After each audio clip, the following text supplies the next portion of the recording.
Okay, what I've got here is the grid laid out for my shelf supports. It's going to be one of those sawtooth designs basically, and so I've marked out on 1 inch intervals here, and then I'm going to cut back like an angle, like a 45 behind each one. So what I'm going to do is I'm going to gang cut these to the best of my ability, and I'm going to leave this as the bottom, so I'll need to cut a trench on each side and then remove the waste.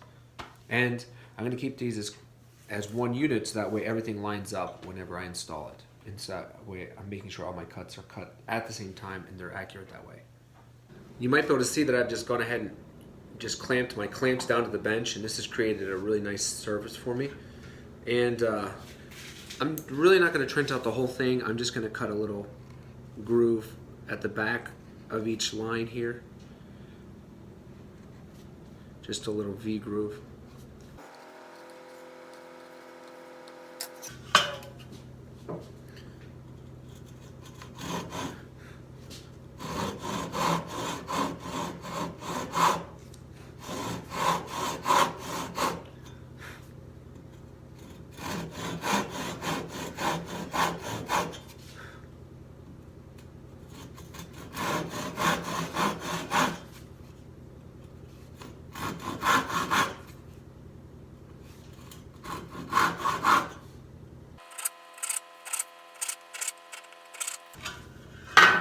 Now, something I forgot to do is I just went ahead and cut the back of that on all of them, but something I forgot to do was mark the depth, so I'm going to go ahead and do that now.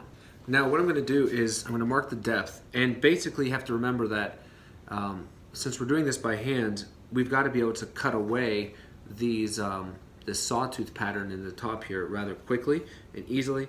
So what I want to do is to have a 45 that meets on one of my down lines here across here.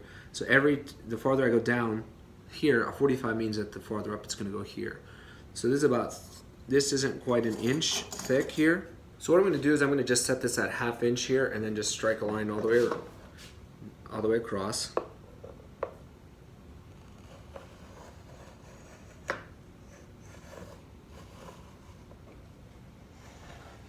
I wasn't able to go all the way over to here, but that's not a big deal for now, at least. Then to get this actual sawtooth pattern, what I'll do is I'll just set my square across it, but at the 45 like that, and then I'll just, wherever my saw kerf goes down, I will just meet it straight to that, and then it'll be good.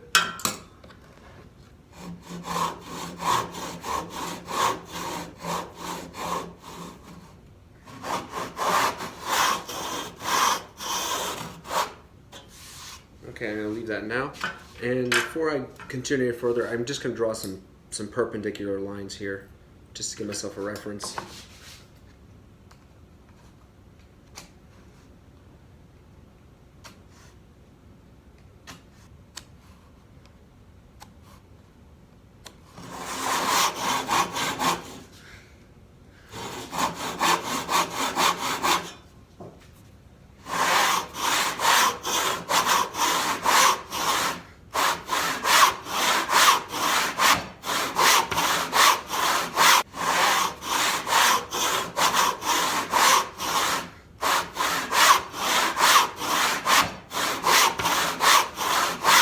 So I've gone ahead and cut the kerf in all of them. Pretty satisfied. I skipped out a few times. It's not a big deal. But yeah, now I've got them all. And so what I'll do is I'll take them all down to depth as much as possible. And then I will separate them all and clean them out. And then I will go ahead and start drawing the... I will start cutting the angles back on them. Now the way that you can tell that you're at depth all the way across is you simply just take a real light shallow pass, clearing all the sawdust out as much as possible, and then just let it sit all the way across. And then if your teeth, the bottom of your teeth, are touching your line on both ends, you're good.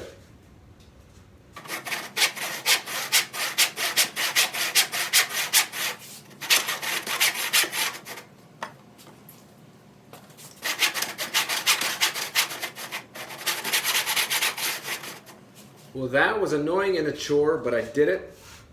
I've got all my kerfs cut. Whew. Pretty pleased. So why go through all this trouble to make the lines like that? Easy, because these are going to be these are going to be shelves, and so you want them all to be level. So you got to install them level, of course, but then each one has to be even with the next one. So it doesn't matter that they're all perfectly consistent. It just matters that whatever line this is even with all the other ones. So that way, if you put them all in the same setting, they all line up. So that's why again, these are shelves, so we want them to be very, consistency is nice, but we need them to be very accurate. And I think we've got that, which is great. Now on to the next step, which is actually cutting back an angle. We're going to remove material about halfway down and cut them in. So these are really great shelf systems, but they're annoying to make, of course. But then also they create a little bit of a weak grain. They create a weak structure. So you're going to have some vertical grain here that's going to be unsupported for each shelf. So you want to leave as much of that as possible. You don't want to, I'm not going to take it all the way up to the top. I'm going to leave it halfway, and that gives me more meat. And so hopefully that works. I'm hoping it will. Never done this before, but you know, first time for everything. What I'm doing is I'm going, then I'm skipping that, and going and skipping that, and I'm going to go up here, just removing some waste.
So there it is. I'm about halfway done with one of them, and it's the wider one. I have 4 wide ones and 4 thin and skinny ones, because this has to house two adjusters in one. But you get the idea. That's what it looks like, and now you can see precisely why you want to leave a little bit of meat. That's a 1/2 inch there, so that should be good. That should be good to set something on. But here, this is all unsupported vertical. But here, this is all unsupported vertical grain. So that's gonna have a tendency to chip out, or to just snap off. I picked some pretty good stuff that looked like it had okay grain. It didn't have anything really ridiculous as far as knots goes. But I'm happy with that. It's not perfect. I'm gonna have to refine it, but I'm not gonna spend my day worrying about if it's perfect. As long as everything sort of fits in there good, I'm good with that. So I can see right here, I just got to take this one side down a little bit more. Now, if you haven't seen one of these in action before, it's pretty simple. I've made just something really crude here just to show. But you get a bar that goes across like that, and it just sits in there. And believe it or not, that's enough, because it's long grain, so it's just going to sit in there. And you want it to be a better fit than that, obviously. But yeah, it just sits. And then there's going to be one on the other side here as well. And then your board sits on top of that bar. It's simple, but at the same time, it's really ingenious. So I'm going to go ahead and finish this up, and then I will show you then you can see me installing it.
All right, there are my pieces. I put some finish on them, and now I'm gonna actually install them.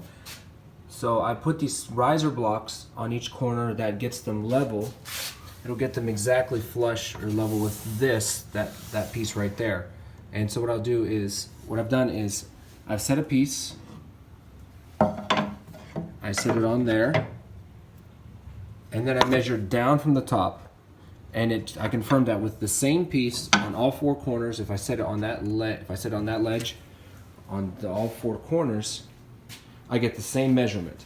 So what I'm going to do is set it on there, glue it there, and then I've got little ledges here and there. No ledges here. No ledges right there on the back of this support piece, right there. No ledges on the back of the support piece, so I'll have to make a block for that. Same here. But it's going to be a pretty simple install. I'll just set them on there and glue them in and clamp them down.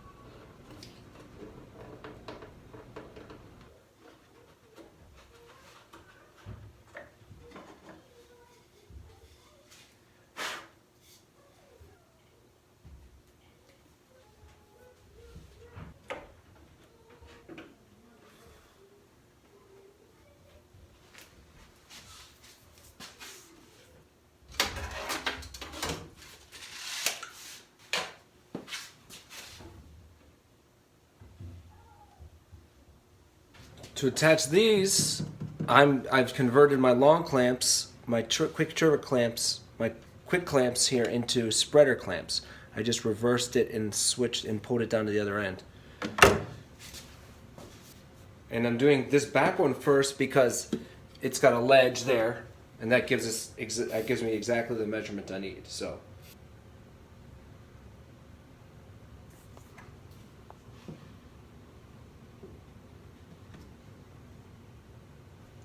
I'm eyeing that up, and it looks good to me, so I'm gonna go ahead and go with it.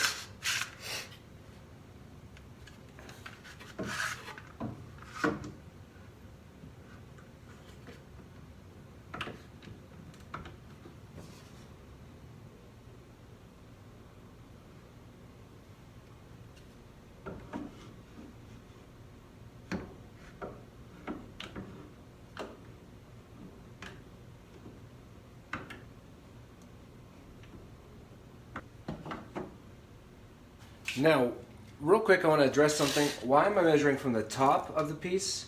And basically that's just because the top is my measurement I know is pretty close. I made all my legs the same length, as close as I possibly could. I have these rails on the side flush with that. This back is very flush, and it's pretty flat across the top there. This is pretty flat here as well. It's got a little bit of a raised area in the middle here. No big, it's like a 16th off, so I'm not worried about that. And the bottom, however, I didn't really worry to get that too perfect. And I know the panel is a little bit, imperfect. I didn't worry about getting it too flat. So this bottom dust skirt panel or whatever, it's just there to, again, serve as a bottom. And I just didn't feel like it was an accurate enough piece to measure off of to get everything really nice. So again, I'm just measuring down from something I know that's very accurate, which is the top.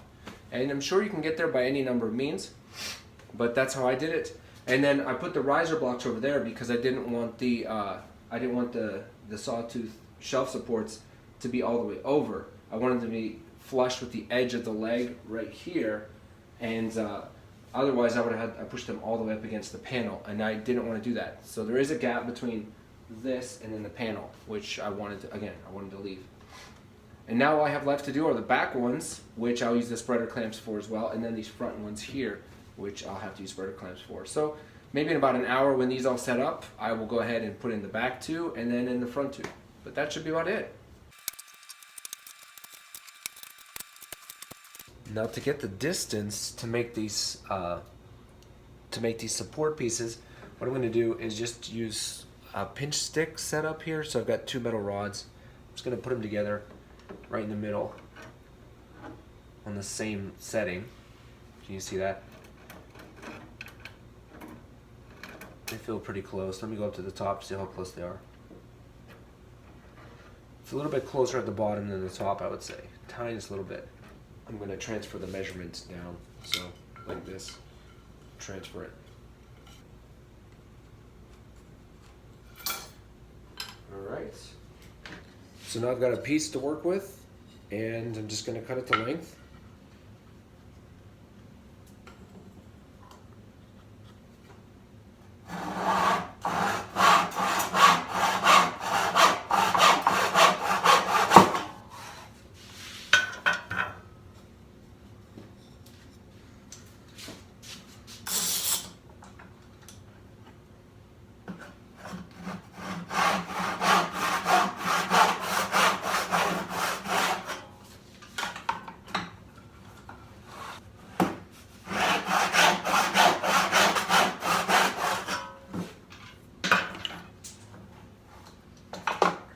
Alright, so that's what it looks like.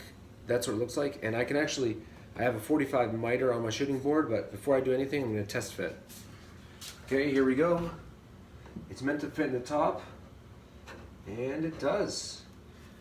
Great. I think I made it a little bit too small. I should have left it longer. I'm not liking the extra play it has.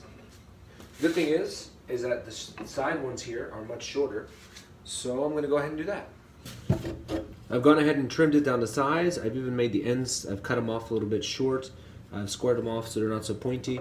It fits just right here up in the top, which is great. Now the angles aren't perfect, that's okay. But you can see what it is now. The board is going to sit on top of that. Then we'll take it down to this one, let's say. That's a good fit. Tiniest little bit of play, but I'm okay with that. It's not going to fall out the back, which is good. But yeah, I'm very satisfied. I love it. It was quite a bit of work. Yeah, there's a reason why this is done more on table saws than maybe handwork. I don't honestly know how common it was for hand tools. But it looks pretty slick. I like it. This seems like it's going to be more than enough, especially with weight distributed across the top. I'm excited. Here's the middle shelf. I've had to notch out for where the brace is, for where the actual support system goes. And what I've done is I've made it a little thicker than it needs to be, and then I've made this dado here, or this, I've made this rebate here on the edge. And what that does is it made me not to have to thickness the whole board by about another 1/16 or more. But then also it'll keep the support piece in place, butting up against this. It'll stop it from kicking out, hopefully. So that's the one piece there.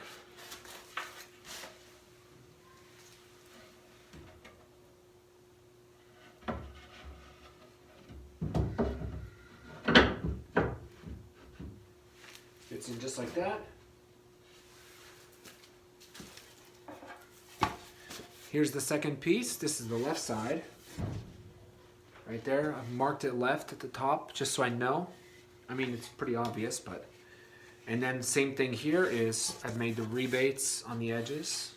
I'm assuming these are rebates, or I made these rabbits. I made these rabbits or rebates. And even though they're cross grain, I think they're still called rabbits because they're on the edge. But hey, whatever. There might be a dado. I never can remember.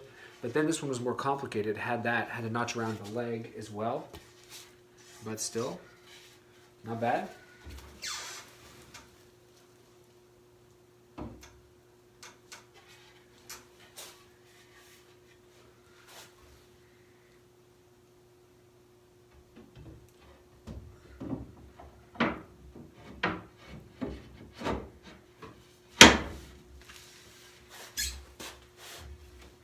It's a tight fit.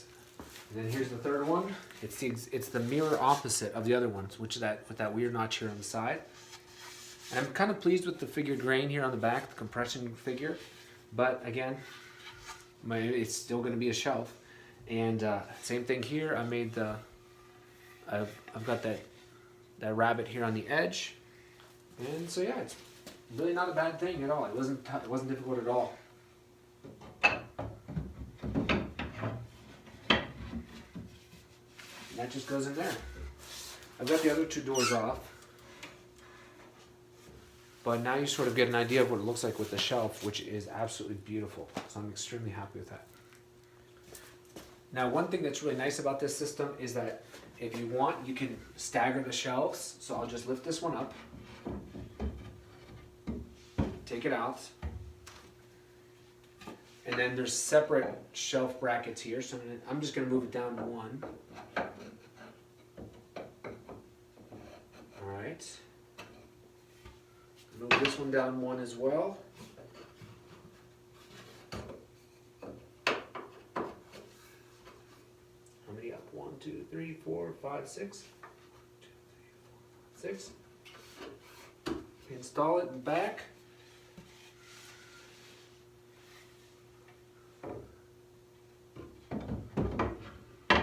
And that's simple. I've got it on another level here. There's just a little bit. It's a 1 inch difference between here and here, believe it or not. So yeah, it's really that easy, and it took a lot of work to do, but it's not bad. It's a really convenient system, and it's elegant too. I like it a lot. And like I said, this piece here, it locks. I can't pull it this way. The unfortunate thing is it can move the other way. So I've not figured out what to do for that, but yet it's locked in there, which is great. If they're all on the same level, they all lock each other in because they can't go past the rabbet or the lip underneath. But yeah, since they're on separate levels here, this one theoretically, and honestly it probably will over time, shimmy its way over that way. Some of them are really tight fits and I would doubt that they move, but this one's a little bit looser of a fit. Not bad, but still loose enough. And I think it could shift over time. But we'll see what actually happens, and in practicality, maybe I could add some sort of stops in there. Or just maybe I don't know, just dab a hot glue, I don't even know. But whatever it is, I'm fine with it the way it is right now, and I'm really quite happy with the whole system. So at this point, all that's left is do the finishing details on the doors. I've already got taken the smoothing plane to these two up here. There's 2 doors.